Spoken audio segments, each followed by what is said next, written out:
Assalamualaikum warahmatullahi wabarakatuh. Perkenalkan, nama saya Santi Rosalina, NPM 2001082010. Saya dari kelas B Tadris Biologi IAIN Metro, ingin memenuhi tugas yaitu ujian tengah semester.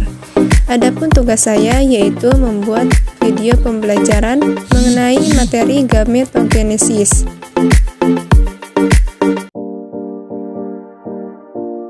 Oke, langsung saja kita akan membahas mengenai gametogenesis. Gamet adalah sel yang dibentuk untuk tujuan reproduksi.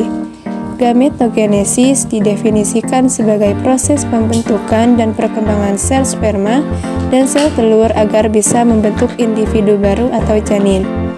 Proses gametogenesis pada wanita disebut dengan oogenesis, sedangkan pada laki-laki disebut dengan spermatogenesis.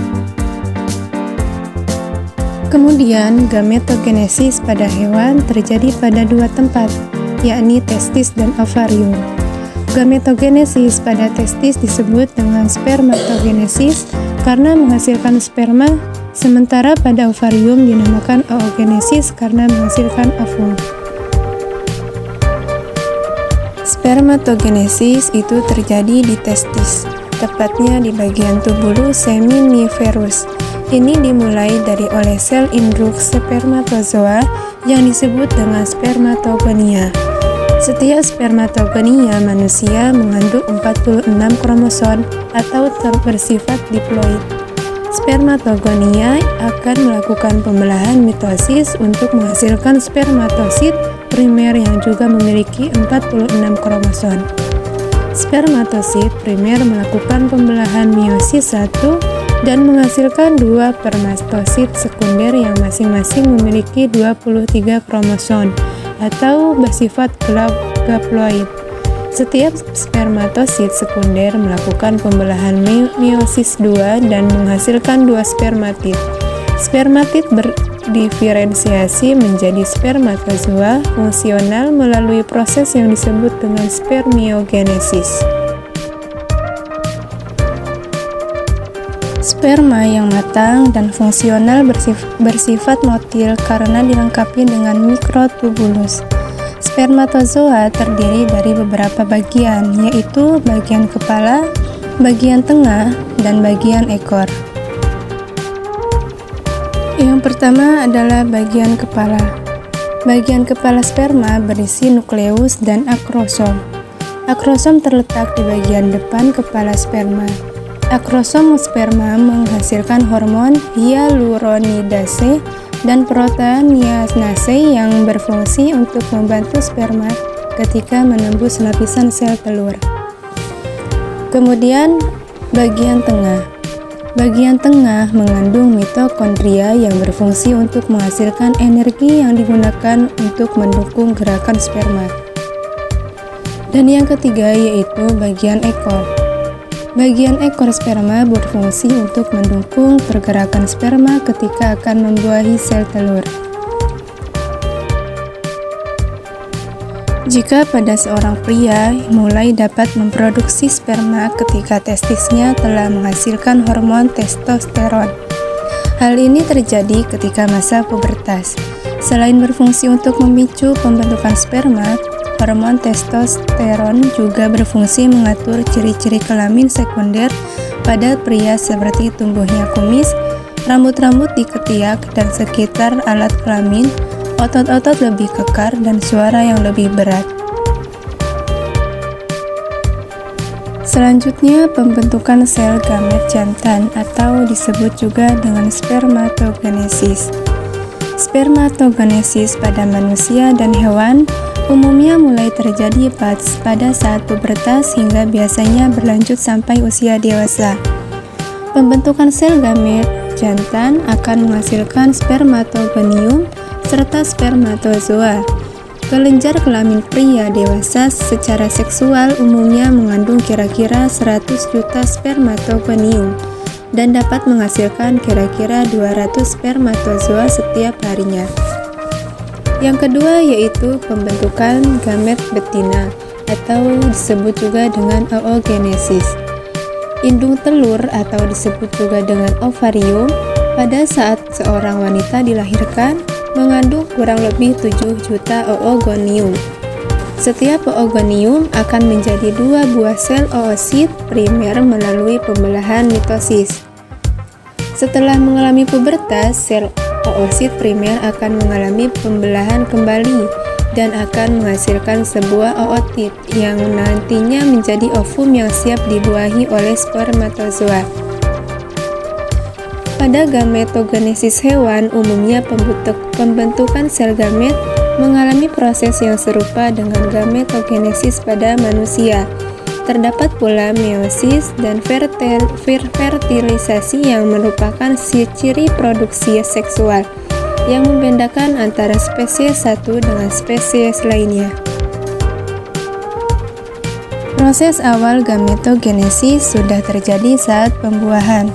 Pada masa ini, sel primitif atau sel benih membawa 46 pasang kromosom, yakni 23 kromosom dari ayah dan 23 kromosom dari ibu.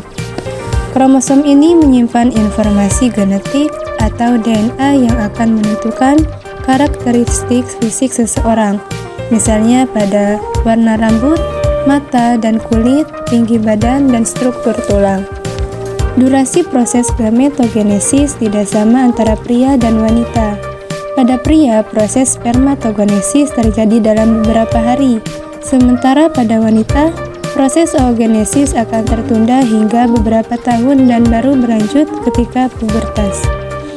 Pada perempuan, oogenesis terjadi dari 2 tahap, yaitu pembentukan sel telur dan perkembangan oosit pasca pubertas. Sebelum pubertas, sel benih akan mengalami mitosis atau proses duplikasi kromosom. Kemudian setelah mengalami pubertas, sel-sel ini akan mengalami proses pembelahan dan kemudian membelah lagi hingga menghasilkan sel matang yang membawa 23 kromosom. Kemudian ada berbagai kelainan gametogenesis. Proses gametogenesis, baik oogenesis maupun spermatogenesis, memiliki alur masing-masing. Jika terdapat gangguan pada tahapan-tahapan tersebut, maka akan terjadi gangguan pada pembentukan jenis kelamin dan organ reproduksi janin. Berikut adalah beberapa kondisi atau penyakit yang bisa terjadi akibat kelainan gametogenesis. Yang pertama yaitu kelainan morfologi. Pada kondisi ini terdapat kelainan bentuk dari sel-sel reproduksi. Pada pria, kelainan ini bisa berupa bentuk spermatozoa yang abnormal, misalnya sel sperma yang memiliki 2 ekor dan 2 kepala. Jika jumlah sel sperma abnormal melebihi 20% dari air mani ketika ejakulasi, hal ini bisa menyebabkan pria mengalami gangguan kesuburan atau infertilitas.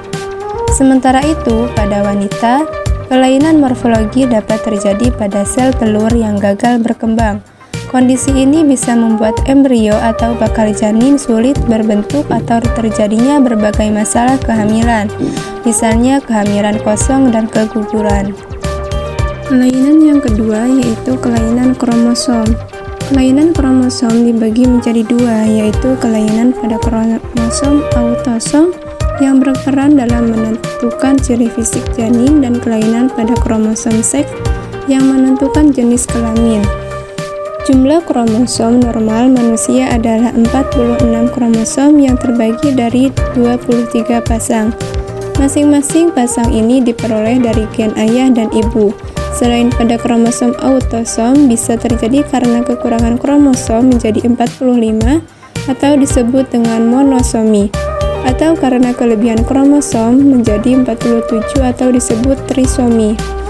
Sementara itu, normalnya jenis kelamin seseorang ditentukan dari gen kromosom untuk perempuan dan untuk laki-laki. Kelainan pada kromosom seks terjadi ketika ada sel-sel yang tidak mendapat kromosom seks, sementara yang lain memiliki 2 kromosom seks pada saat pembelahan.